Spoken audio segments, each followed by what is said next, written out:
Општина Чашка се наоѓа во средишниот дел на Република Македонија. Запаѓа површина од 825 квадратни километри и се бројува во трите најголеми општини по територија во Македонија.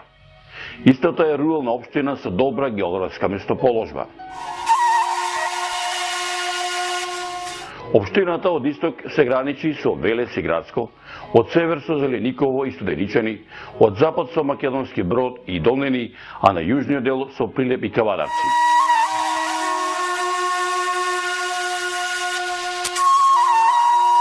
Следните податоци од Заводот за статистика на територијата на општината живеат вкупно 7673 жители од 42 населени места и тоа: Бајница, Бистрица, Богомила, Бусилци, Владиловци, Витанци, Војница, Габровник, Голозинци, Горно Врановци, Горно Јаволчиште, Долно Врановци, Долно Јаволчиште, Дреново, Еловец, Извор, Капиново, Крајници, Кривакруша, Крнино, Лисиче, Мартолци, Мелница, Мокрени, Нежилово, Новосело, Оморани, Ораодол, Ореше, Отишино, Папрадиште, Плевње, Поменово, Попадија, Ракоец, Смиловци, Согле, Стариград, Степанци, Теово, Црешново и Чашка.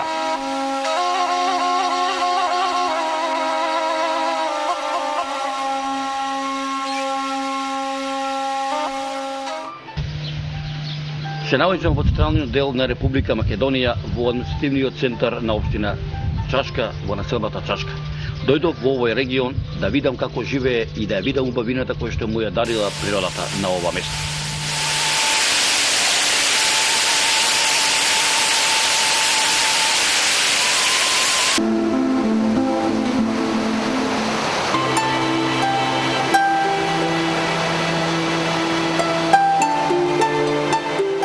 Еве денес се наоѓаме во едно, би рекол, фантастично место, во една недопредна природна убавина, во еден прекрасен крај, во населено место Нежилово, во околината на некогашната општина Богомила. Крај кој што навистина вреди да се посети, да се престојува овде на овие простори, да се диши овој воздух и навистина човек ќе се стекне со такви впечатоци кои што тешко дека можат некогаш да се избришат и да се заборават. Јас пред се би почнал со прекрасниот, да речам, огромниот планински масив Мокра, кој што е сигурно најголемиот во Македонија, меѓутоа еден од најживописните планински масиви кои што воопшто постојат на простори. Овој планински масив е богат пред се со води, со огромен шумски фонд. Значи, најживописните и најсилните делови се наоѓаат во неговиот централен дел, каде што се наоѓаат тие дрвени џинови, би ги нарекол, кои што импресионираат со својата грандиозност и со својата возвишеност. Меѓутоа, она што посебно ќе ви долови една убавина, нешто незаборавно, некоја возвишеност, тоа е планинскиот убавец, а тоа е врвот Солунска глава. Овој убавец, овој горостас, врвот Солунска глава, всушност представува еден монументален, еден уникатен простор кој што ќе ве воодушеви пред се со неговата стрмоглавост од која што издивот запира. Би споменал и нешто во врска со реката Бабуна и се чини дека овде како природата да ја истурила сета своја убавина. Огромните карпи на овој кањон, така речи, го допираат небото, а пак во нискиот дел водата си направила своја собствена патека. Значи, покрај огромните шуми, покрај дебелите јаворови сенки, покрај невидената природна убавина, овој крај исто така располага и со културно-историски споменици од нашето подалечно историско минуто. Тука пред се би ги споменал неколкуте пештери до кои што се доаѓа многу тешко по некои искривени патеки, каде што се наоѓаат 4 цркви и за кои што експертите велат дека се стари 10 века. Овие цркви се повеќе го привлекуваат вниманието како на домашните, така и на странските туристи. Значи, кога ќе дојдете во овој прекрасен крај, би рекол, дека овде ќе видите и ќе доживеете пред се прекрасни пейсажи, чист и здрав воздух ќе се издадишите, ќе видите густи шуми, ќе ги видите кристално бистрите води, многобројните рекички и потоци кои што доминираат овде во овој крај. Сето тоа ќе ви донесе една невидена радост, едно невидено воодушевување кое што ќе остане трајно во вашата меморија и во вашите сеќавања. Би кажал и нешто друго. Во овој крај овде сонцето е вкусно, дождот ве освежува, ветрот ви дава сила, а снегот ве воодушевува. Со еден збор би рекол дека не постои лошо годишно време, значи постојат само различни форми на убавото време. Овде наоколу има огромен број на цвејчиња и за секој оној кој што е љубител ќе се најде по некој цвејче кое што сака да го види. Вистинските љубители на природата, кои што ја сакаат природата, ја сакаат природата во целина, и растителниот, меѓутоа го сакаат и животинскиот, односно сите живи битија кои што се наоѓаат овде на овие простори. Секој предмет во природата, секој битие си има своја величественост. Јас би кажал една друга мисла. Ако ги наблюдуваме од природен аспект нештата, секој едно зелено дрво, такво какво што е, вреди многу повеќе отколку тоа истото дрво да е направено од злато или сребро. Доколку дозволува времето, а сигурно дека секој може да си дозволи таков, да речам, луксус да си најде време, ако вие легнете особено пролетно и летно време на зелената трева под некое дрво, и ако го слушате жуморот на водата, и ако го гледате повењето на облаците, сигурно дека тоа не можете да го сметате за изгубено време. Би кажал и тоа дека природата нам на луѓето ни дала по две очи и две уши, ни дала само еден јазик. А тоа вака фигуративно кажано е за да ние како луѓе можеме повеќе да гледаме, да слушаме, да уживаме, да се воодушевуваме, а помалку да зборуваме, барем кога се наоѓаме во недопрената природа.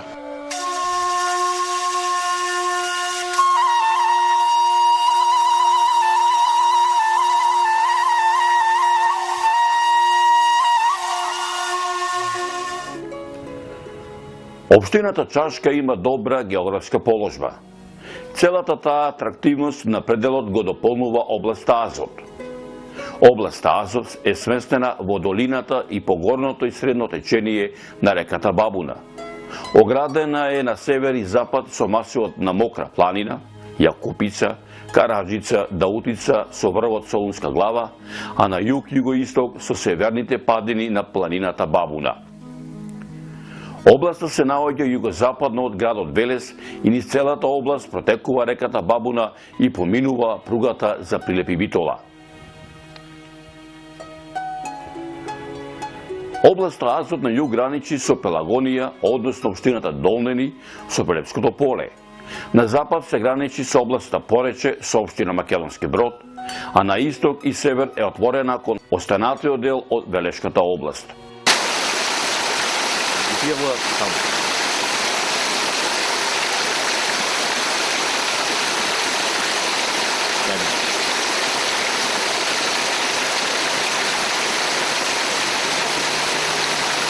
село Порече се наоѓаат многубројни вакви потоци. Ова вода овде кој што е планинска изворска, е чиста и се виќа, и да бидам искрен, жеден сум кај да се напијам.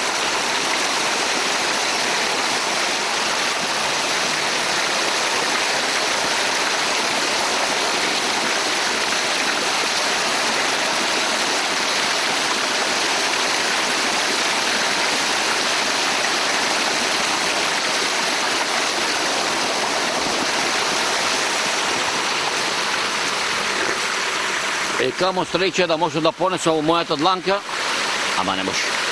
Но пак ти кажам, дојдете во Азот, дојдете во Богомилско, видете колоритното бабина кој што ја дарила природата на овој крај, нема да зажалите и ќе видите што е рај, што е убавина.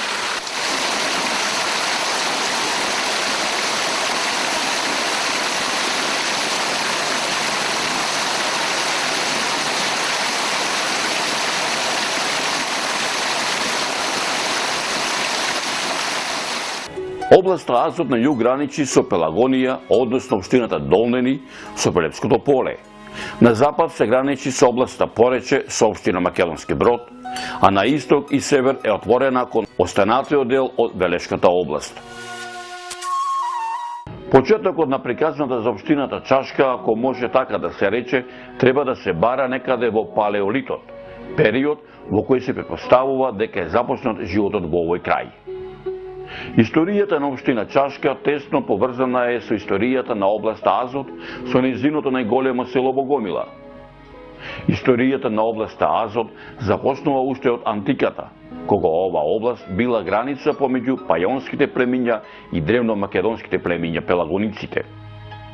За ова сведочат многуте археолошки локалитети во околината на територијата на општина Чашка, кои сведочат за континуумот на животот на територијата на општина Чашка. Со голема веројатност можеме да тврдиме дека организиран живот постоел во римскиот период.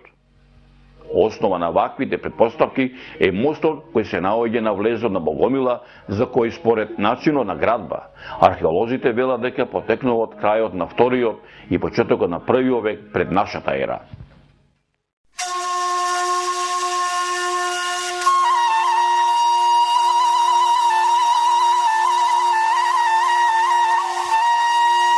Илјадници години поминале, времето поминува, ама историјата останува. Историјата останува на генерациите кои што ќе доаѓаат. Ова е тој римски мост, ова е овдека таа реката Бабуна, овдека се наоѓаме во Богомила, историското место во Македонија, едно од местата кои што има богата, неисцрпна историја.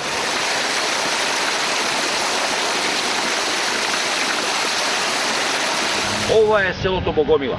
Ова е историското македонско село Богомила. Од овде потекнува богомилското движење, овде бил богомилскиот поход, овдека ова село било општина, во ова село од памтивека се одлива животот.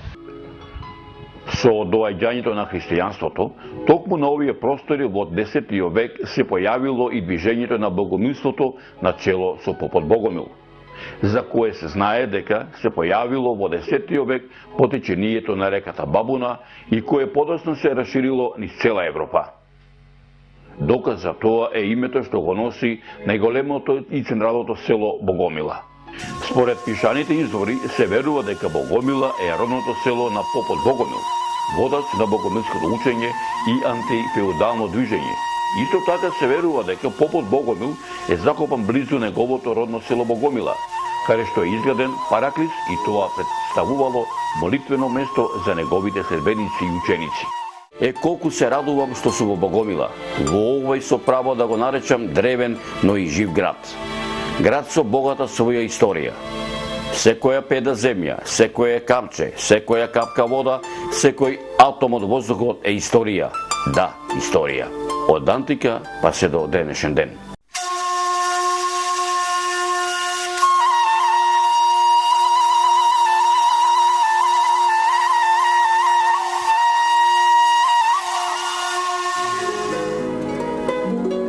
Не постои појава во средновековната историја на балканските народи што толку многу ги привлекувала истражувачите како што е тоа богомилското духовно движење. За него пишувале историчарите, филозофите и етнолозите, теолозите и филозофите, литератите и публицистите. Постојат податоци кои ја посочуваат Македонија како земјата на потеклото на богомилството. Другите извори укажуваат дека Македонија во 12 век била значаен центар на екстремно ориентирани дуалисти, а следбениците на дуалистичкото движење, кое до овие простори се расширило и во другите југословенски краишта, биле познати како богомили. Мистеријата со која богомилското движење е обвиткано се должи и на фрагментарната и само делумно сочувана изворна граѓа.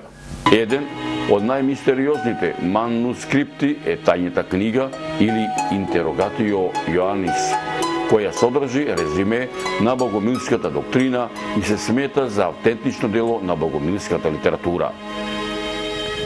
Оригиналот на тајната книга до ден денес не е пронајден.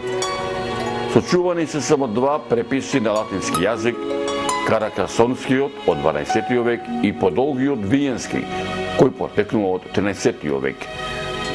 Еден запис од Каракасонскиот препис упатува на можност дека тајната книга на богомилите потекнува од балканските простори.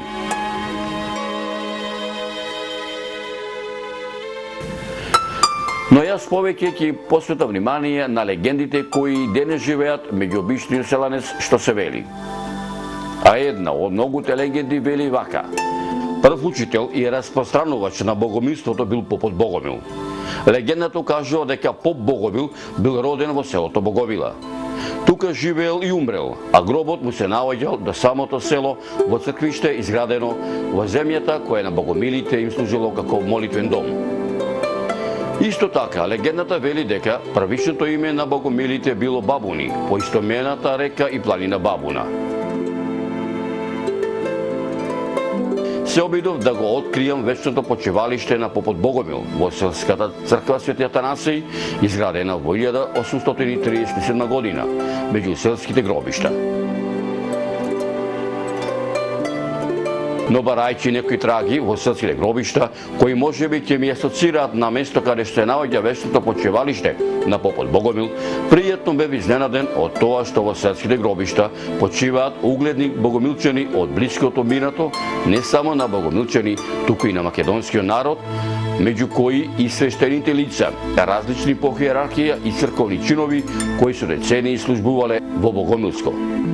Свештеникот Игнат Попович, протоиереот Ристо Наумовски и Ристо Пандов, родом и поп во селото Загоричани, Егејска Македонија, протеран од грчките власти затоа што црковниот збор го кажал на мајчин македонски јазик, во Богомила дојден во 1949 година.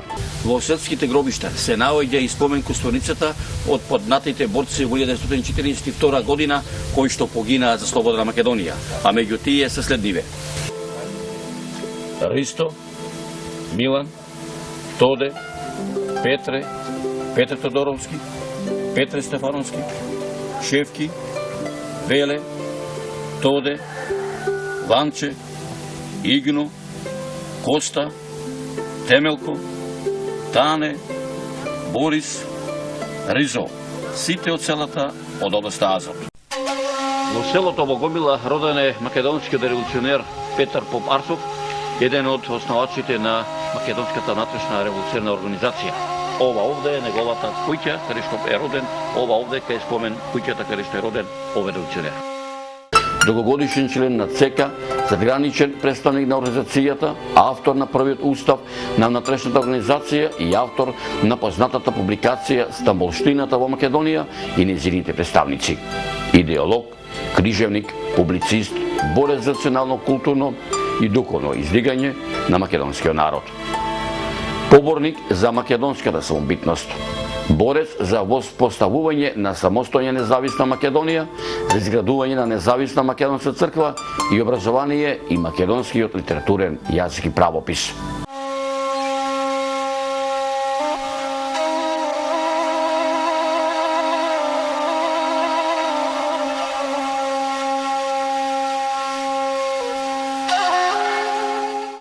На јужната падина на Мокра планина, во северниот дел на територијата на општина Чашка, се наоѓа селото Папрадиште.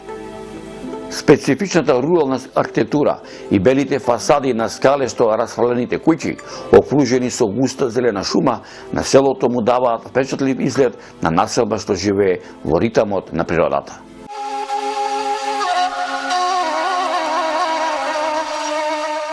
Над селото доминира црквата Свети Петар и Павле, која се смета за еден од бисерите на сакралната архитектура, како дело на познатите градители и зоографи, мејачките мајстори.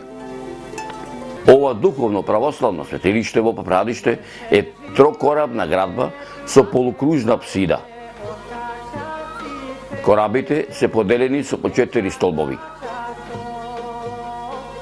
Над централниот кораб има 3 поголеми калоти, а над страничните по 6 поплитки калоти. Во западниот дел е поместена галерија и спрат на така наречена женска црква. За подигањето на црквата не постојат директни податоци. Податоците датираат од почетокот на 20 век, од 1901 година, која се споменува како година на поправка и реконструкција на црквата. Веројатно е дека на истото место или некаде во близина постојала и постара црква од која се и 20 на икони поместени на галеријата на црквата. Како градител на црквата во устни преданија се спомнува Ѓорѓија Џонгар од селото Папрадиште, кој имал тајфа на градители од селото Папрадиште. Градена е од камен во долниот дел и целосно е малтерисана. Од стариот живопис зачувани се бистата на Исус Христос во централната калота, во централниот кораб и фреската со ликовите на Петар и Павле во нишата над јужниот влез, насликани од Димитрije Андонов Папрадишки во 1934 година. Останатиот дел од црквата е живописан во 1969 година од самоукиот сликар Доне од селото Гари. Од поголема значење е иконостасот на црквата, кој е изработен истата 1934 година од последните македонски зографи по потекло од Тресноче, Димитар Андонов Папрадишки и Ѓорѓе Јаковов зографски. Од Папрадишки се изработени 25 икони, поставени на иконостасот во црквата, работени во петтата и последна иконописна фаза во неговото творештво, како и 8 престолни икони од зографски, работени во почетните години од втората фаза на неговото творештво. Од овде сте родени? Да, тука сме. И од која фамилија сте? Јас сум од Ѓорѓевец од Дубевци, Зетов од Галевци. Галевци, а Кумов овде од Тасевци. Така. Колку мала има село Папрадиште? Они се повозрастни, они ти кажат. Има едно 4 мала. Симоновско мало, тоа е овде горе. Галевско? Лепо Галевско мало исто од шумава, не се гледа протезно шумава село Вино, значи природата дава многу нешто. Па имаме Лопатаровско мало натаму. Данецко? Да. Подолу Данецко мало најдолу. Овамо имаме Чувавко. Чувавско мало. Чувавко. Вамо Чувавско мало. И па тие се, и Калинско мало. И Калинци. И Калинско мало. Ви се радоли душата кој сте нас родени? Овде кај што сме родени ние, јас сум пензионер и 7 години сум вратен на село како пензионер повратник, така ги викам, повратници. И сум тука редовен, ја по 3-4 дена сум Скопје, рестото денови сум во Папрадиште. Што те наведе да си дојдеш дома? Овдека ме наведе Ево убавина. убавина што Природава. гледам цела Македонија од Папрадиште надолу, до Бела Сицилија. Семката на старите предците. И мирен живот имам тука, чист воздух, други работи за пензионер не треба на тоа. Патриотско село ова е. Да. Ова е село, Ова е патриотско Мијачко село. село, од Тресниче претежно се луѓето овдека и од Галични. Ние сме 20-та фактички чисти мијаци галичани. 20. Мајките ни се од Мајките ми Галични. се и татковците се женели од галичани. Да. Така. Да направите една споредба со галичката свадба и свадбата овде. Истите обичаи се. Обичаите се исти. Исти. Само што Потом. кај нас оде на Петровден не се прават свадби, него се прават во целата, во секојаш на целата година. До текот на годината. До годината се правени свадбите, истите обичаи ги има, со коњи, со тапани, со све. Музики имаше, после поново време музики Со има. канење ни село, со карти. Со карта, со коњи, со све. Многу убаво. И невестата након качена и све тие работи, да. Во времето беше да.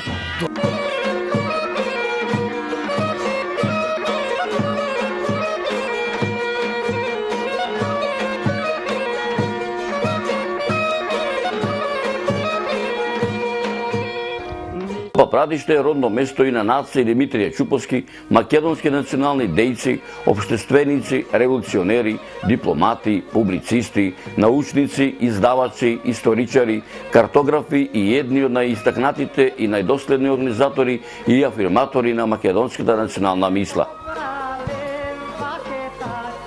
Чуповски е силен заштитник и бранител на македонската национална самобитност и посебност, а по поделбата на Македонија во 1913 година силно се залагал за нејзино обединување и конституирање како национална држава на македонскиот народ. Димитрije Чуповски меѓу учените кругови позната и како Димитрije Павле Чуповски или Димитрije Димов Чуповски. Се наоѓам во централниот дел на Република Македонија во област Азот, кој што припаѓа на општина Чашка. Од овде ќе одиме до Богомилско, ќе одиме по падините на планината Даутица, по долината на реката Бабуна, по долината на реката Топука, да направиме нови репортажи, да ја видим убавината која што ја дарила природата и на овој крај.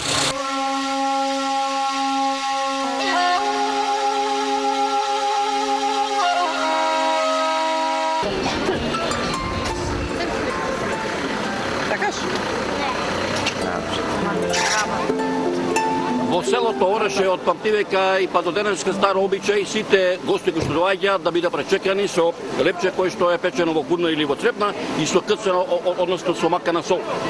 Така, значи од памтивека па се до ден денешен.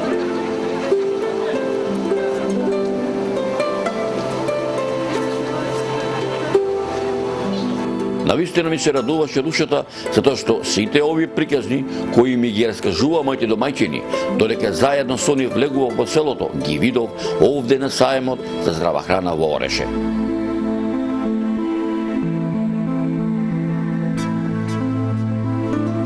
Колку го продаваш костенов? 100 денари. 100 денари, а? Квалитетен. Чека да видиме на канал.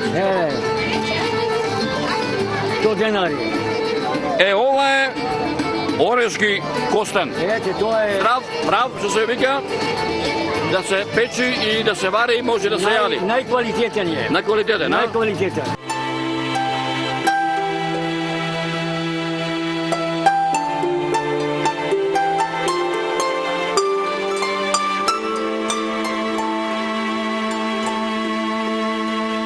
Ова е орешки компир кој што може да се пече, да се вари, да се прави, да се стави во било која манза што се вика.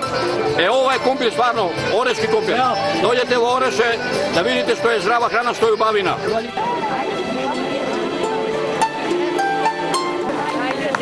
Ова е орешки мед, чист планински мед, овдека од Ореш.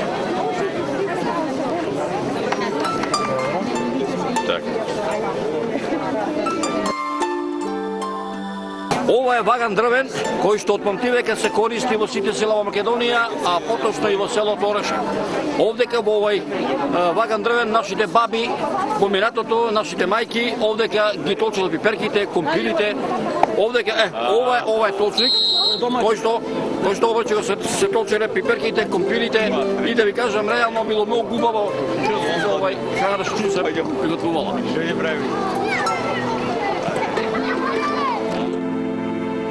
Овдека во Ореше ќе најдеме и се разбира домашна орешка ракија. Било од сливи, било од грозје, било од круши, од се овдека овој што раѓа од невјето. Еве, таа ракија да ви кажам дека е здрава и чиста, дека е еколошки здрава. Лично ќе пробам јас, дајте молчина. Чешката орешка носија се состои од неколку специфични кушува. Сега ќе ми нема да ми се верите во за чаша, да. Девојка, невеста и возрастна жена. Невестинската кушува со едно пробување не можеш да оцениш. Дел од носијата е миска.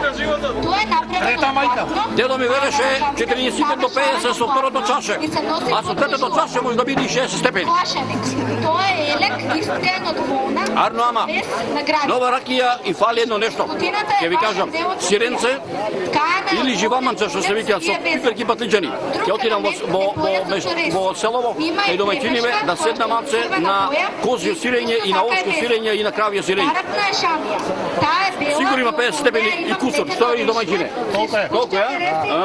Така. Убајна. Глава не боли, колку и да претараш.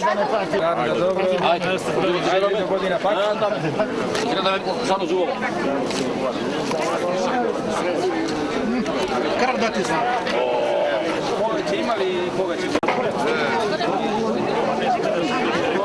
Како што реков преска дека со ракичево оди месенце, тоа е сирење, без разлика дали е кози, овчко или кравјо.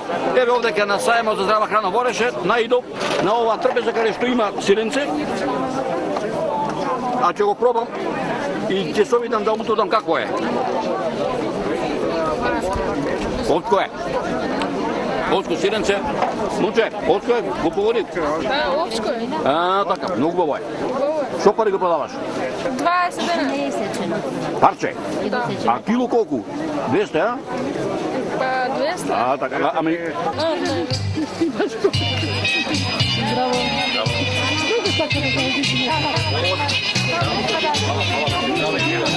Што сготвите денеска? Ема гравче тавче. Гравче тавче, а? Така. Тоа е најубаво. Тоа е најубавото, така. Сигурно вашите баби и дедовци ви кажувале дека во минатото во дрвени бурина, во каци, во бочви, ја чувале зелката, го чувале месото. Ако ја чувале земјицата, ракијата, ова овде кај пред мене се вика каца или буре, каде што било изработено од дабови штици и од метални обрачи, а пак домаќинот во оваа куќа, значи, од жал за да не го изгуби сеќавањето кон минатото, го посадил со убаво цвеќе. Кој што кога ќе дојде напролет, ова цвеќе ќе рацути и ќе ужива во мирисот на убавите цветови.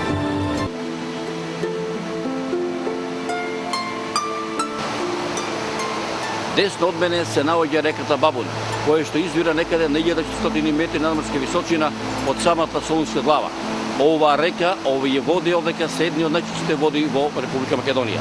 Како што реков, десно од мене е реката Бабуна.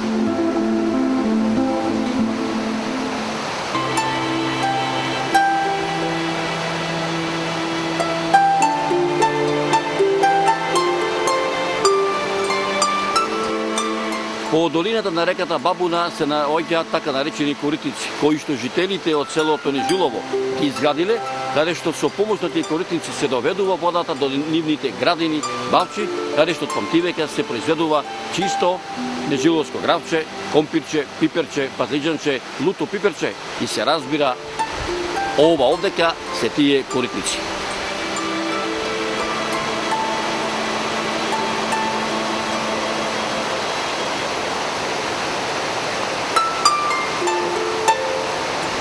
Мештаните од селото Нежилово од памтивека ги подзидувале своите ниви, своите бавчи, своите градини со камен. А знаете зошто? За да нема ерозија кога ќе заврни и кога ќе намини, ќе дојде водата. Од памтивека подзиданите дирчина им служиле на мештаните за да ја обработуваат својата земја. А исто така, освен овие подзидани дирчина, се наоѓа и калдрмата. Калдрмата е карактеристична за Нежилово, сите сокаци, патчиња и така да ти наречам селски улици се калдрмисани, затоа што ова е планинско село, кога ќе заврни да патот водата не го носи.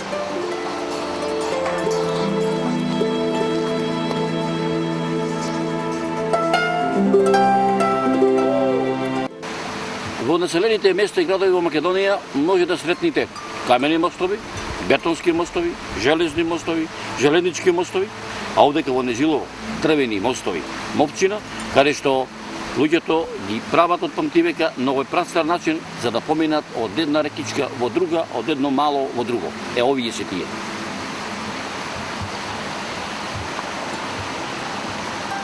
Сите чешми во селото Нежилово градени се во 1956 година. Колку мала има селото, толку и чешми има селото. Селото има 3 мала, а има 6 чешми. Може би малку чудно. Првите 3 чешми се за 3 мала, а другите 3 чешми се дадени по потреба на мала. Зголемувало бројот на семејството, бројот на луѓето и потребата за вода за пиење.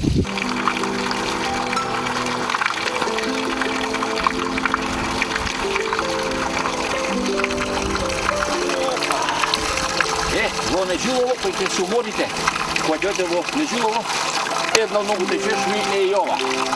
Чиста, планинска и горка вода, која што ќе ви ја изгасни жепта, само оде во Нежилово. Стварно и на Нежилово природата му дарила се. Природна колоритност, убавина, води, планини и се разбира домајчини кои што памтивека овде живеат и вредно работат, да имаат убав живот, убавина неверојатна.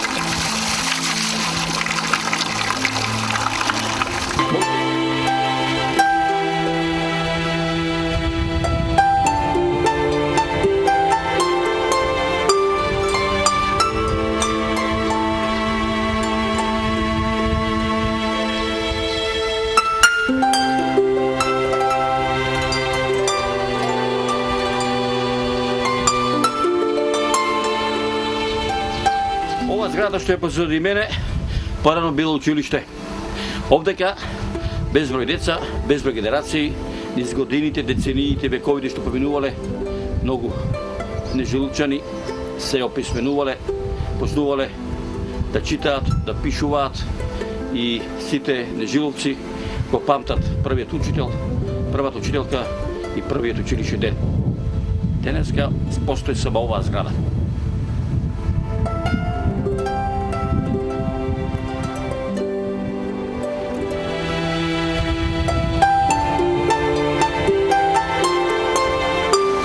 Рибите во Рибниково село Нежилово сами го повикуваат да дојдете.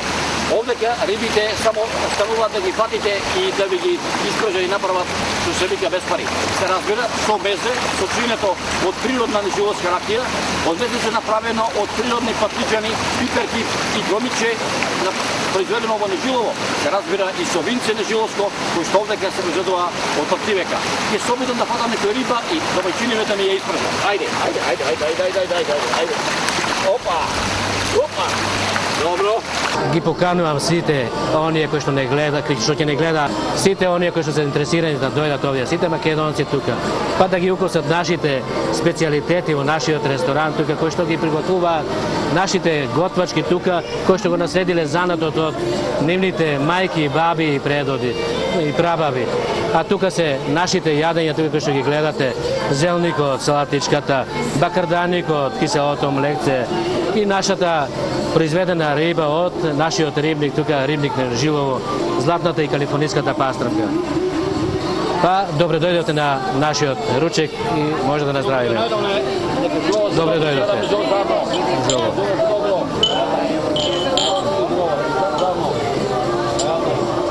Овдека во Рибникот во селото Нежилово, кога ќе дојдете од персоналот ќе бидете послужени од се она што го дарила природата, што овдека во Нежилово луѓето од памтивека го произведувале. Тука е бакарданикот или качамагот, до него е зелникот, питата направена од брашно кој што е произведено во Нежилово во нивите, инаку сучено од домаќинките на времето и денеска во Нежилово. Од тука овде се наоѓаат и салатите направени од патлиџанче нежиловско, хромиче нежиловско, луто пиперче нежиловско, сиренце од нежиловско. Се разбира тука се и тиганиците или питулиците наши што нарекувалне од брашно 400, тип 400 произведено во водениците порано и денеска во Нежилово.